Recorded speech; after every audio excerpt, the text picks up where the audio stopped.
Cuando los teóricos advierten esta contradicción fundamental, digo fundamental en la sociedad porque es la que más hería al sistema social, que haya una enorme cantidad de gente desposeída y que haya una pequeña cantidad de gente con una riqueza inmensa, que era la clase burguesa. Proletarios por un lado y burgueses por el otro, para decirlo en un término sencillo, más allá de que por supuesto siempre hubo sectores intermedios, ¿no es cierto? Y así lo entendemos. Sin embargo, la burguesía de alguna manera se dio maña para que aún los sectores intermedios tuvieran que confluir hacia la normativa que beneficiaba siempre al sector burgués. Es decir, también los sectores intermedios tuvieron que tributar al sistema productivo.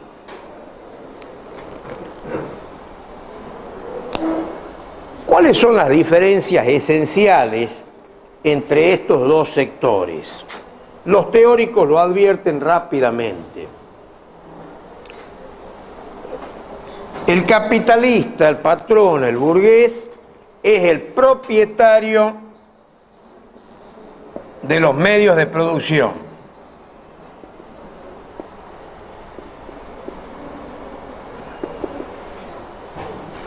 ¿Qué significa ser propietario de los medios de producción? Yo soy el dueño de la máquina. Yo soy el dueño de la tierra. Yo soy el dueño del sistema que fabrica, que produce. Yo soy el dueño del capital que lo pongo o lo dispongo para poder generar cierto tipo de riqueza. Mientras que el otro sector solo tenía como posibilidad la venta de su fuerza de trabajo. Esto genera una contraposición enorme. Los primeros críticos teóricos, por ejemplo el caso de Sismondi, y citamos el caso de Sismondi, ¿por qué? Porque fue un verdadero creyente en el sistema clásico, un hombre que estaba convencido, fue un discípulo de Adam Smith, y evidentemente el sistema de Adam Smith, por lo menos en lo teórico, evidentemente cerraba, y en consecuencia creyó en él y consideró que ese era el futuro de la humanidad, pero advertía también esto, y en consecuencia lentamente empieza a advertir que algo no funciona, y ese algo que no funciona termina siendo el derecho de propiedad.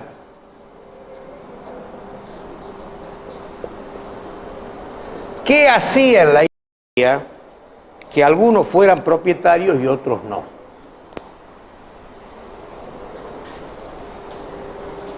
Y entonces comienza a cuestionar dos aspectos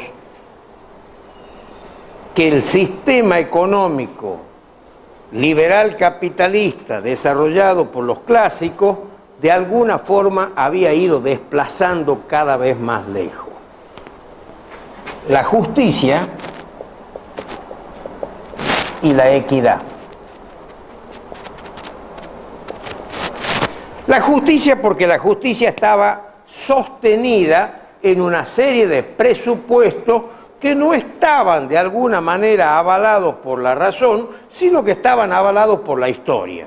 Históricamente algunos eran propietarios y otros no. Históricamente algunos pudieron aprovecharse, ya sea porque se apropiaran, se apoderaran, porque la heredaran, porque conquistaran o por lo que fuera, de mucha riqueza, y otros no estuvieron en condiciones de hacerlo.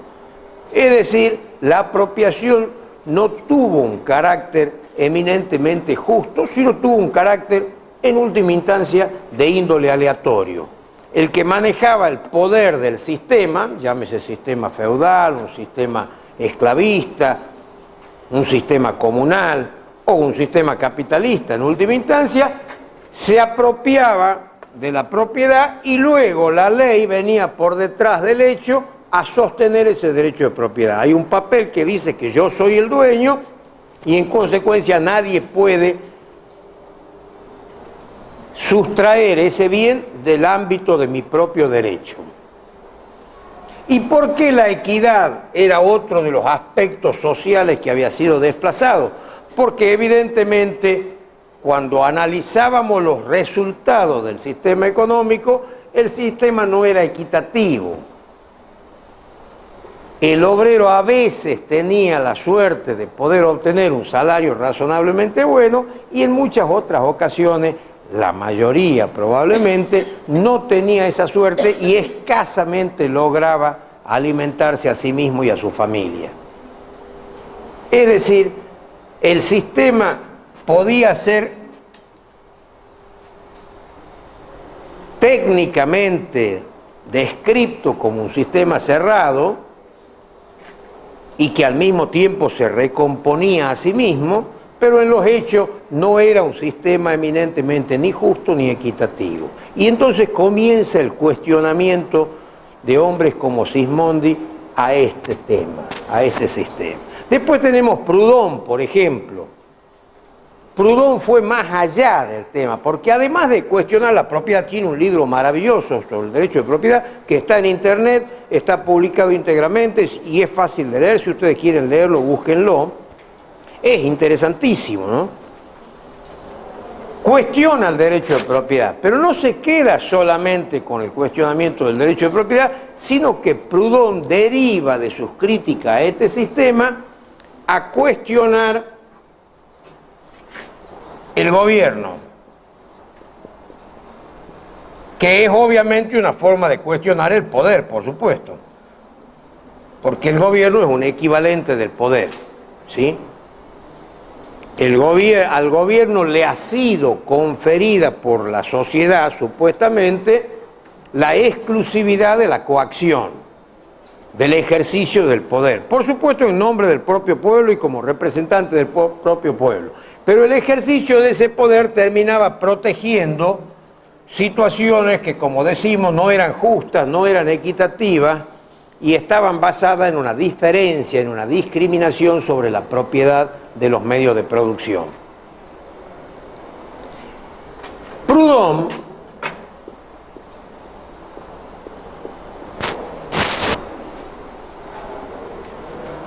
arribaba de alguna manera, era uno de los primeros que arribaba a las conclusiones del anarquismo. ¿Ustedes han oído hablar del anarquismo? El anarquismo es una doctrina que predica la inexistencia del gobierno. Los gobiernos no sirven, no son buenos para las sociedades. Y contrariamente a ello, pregonan que si el hombre tiene la conducta suficiente y la cultura suficiente para actuar, para obrar y para insertarse en la sociedad, no necesita de un gobierno que le esté diciendo qué es lo que debe hacer o qué es lo que no debe hacer. El gobierno termina siendo nefasto para los intereses de la sociedad en su conjunto. Los propios hombres pueden decidir cosas más justas que las que decidiría el gobierno. Contemporáneos con ello, vamos a ver una gran cantidad de lo que la doctrina en general denominó reformadores sociales, viendo esta situación injusta del sistema, pero sin atacar o sin la intención de crear un sistema económico nuevo, entendieron que podía haber cierto tipo de reforma que mejorara la posición de aquellos que trabajaban para el propietario de los medios de producción y que solamente podían ganar un salario meramente de sustento. Ahí van a ver ustedes en los libros Owen, Saint-Simon, Fourier, una gran... Los denominados socialistas utópicos. ¿Por qué socialistas utópicos? Porque no desarrollaron una doctrina de carácter científico, sino porque pensaron que podía funcionar un sistema más humano, un sistema más justo, si es que aquellos que lo ponían en práctica eran gente que trocaba, que cambiaba la codicia, la avaricia, el deseo de riqueza solamente por el deseo de una sociedad más justa, sin dejar probablemente de enriquecerse, de tener fábricas, pero compartiendo el resultado de la producción de alguna manera con la gente. Uno de los aspectos más importantes que tuvieron estos socialistas Y en esto me voy a detener nada más porque prefiero ir hacia otro punto, ya lo vamos a ver, es que advirtieron una de las cosas que después la advirtió notoriamente el marxismo y que la había anunciado Adam Smith. ¿Se acuerdan ustedes cuando Adam Smith anuncia la división del trabajo? Y dice, el progreso solamente puede surgir de aquellos pueblos, de aquellas comunidades que tengan la capacidad suficiente para una división del trabajo más o menos compleja. Porque entonces la producción sería más posible, sería mayor, en mayor cantidad, porque cada uno de los trabajadores se especializaría en una tarea. Este especializarse en una tarea hacía que en una fábrica de clavos había quien martillaba a lo mejor el metal y otro que lo estiraba y alguno que lo afilaba y otro que simplemente lo empaquetaba. Estas tareas exclusivamente limitadas a una porción, a una mínima porción, yo le digo una fábrica de clavos, pero habría cosas mucho más importantes que esas, por ejemplo una hilandería, ¿no es cierto?, que tendría cientos de tareas para que cada obrero hiciera una de ellas. Esta parcialización de la actividad embrutecía al ser humano, porque en definitiva el que solamente hacía una sola tarea, el día que no le daban trabajo ahí, salía al mundo y el mundo no le ofrecía nada, si lo único que sabía hacer era pegar con el martillo, y en consecuencia nada podía obtener, siempre estaba en condiciones infradotadas.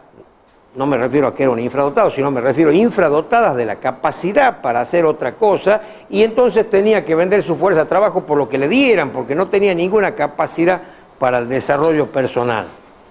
Ese embrutecimiento podía ser modificado, y lo propusieron estos reformadores sociales, por una cierta integralidad en la actividad productiva, es decir, donde los trabajadores no solamente se dedicaran a una porción del trabajo, sino fueran parte de una comunidad productora. Ustedes los van a ver eso en los libros.